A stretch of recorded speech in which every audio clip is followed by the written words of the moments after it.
We were never corrupted by fear or by the need to be nice to the most powerful in the world. Third, coming up, the Secretary-General defends a decade in office, stressing UN leadership through the pandemic and consistent global crisis response and results for people. First, in the COVID, the UN had a leading role globally in order to create the conditions for this terrible disease to be effectively fought. And the UN agencies played an absolutely outstanding role in this regard. Second, if one looks at the worst conflicts, the Russian invasion of Ukraine, the dramatic situation in Gaza, and the recent bombardment of Iran by Israel and the United States, the voice of the Secretary-General has never been silenced. And we were able to defend always the primacy of international law, to condemn the violations for those that are at the head of an organization like the UN. We were never corrupted by fear or by the need to be nice to the most powerful in the world. Next, he vows to defend international law without double standards, refusing to be silenced or swayed by the most powerful in world conflicts in Ukraine and Gaza. In climate action, I believe it is recognized that the UN has had a very leading role, not only in the COPs, but in our very strong push to reduce the dependency on fossil fuels.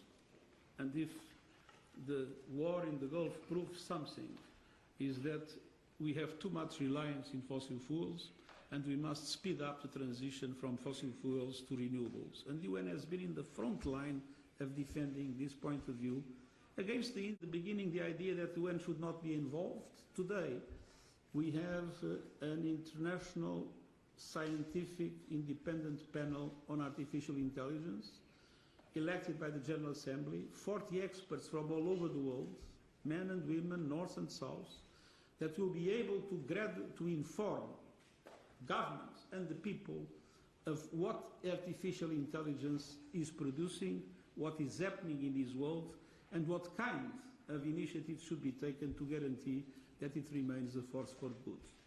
And we will have the stop in any area. And we are now involved in a deep reform of the United Nations Secretariat and agencies.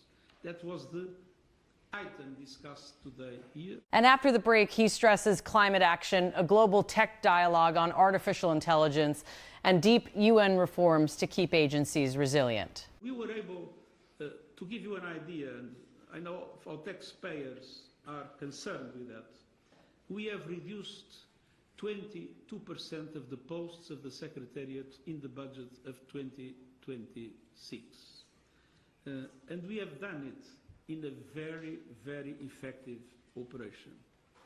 We have reduced 25% of our troops in peacekeeping operations when we detected that the Americans would not pay more than half of their contribution.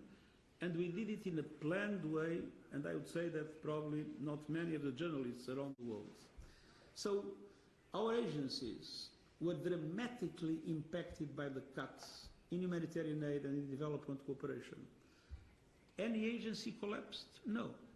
The UN agencies showed a remarkable resilience.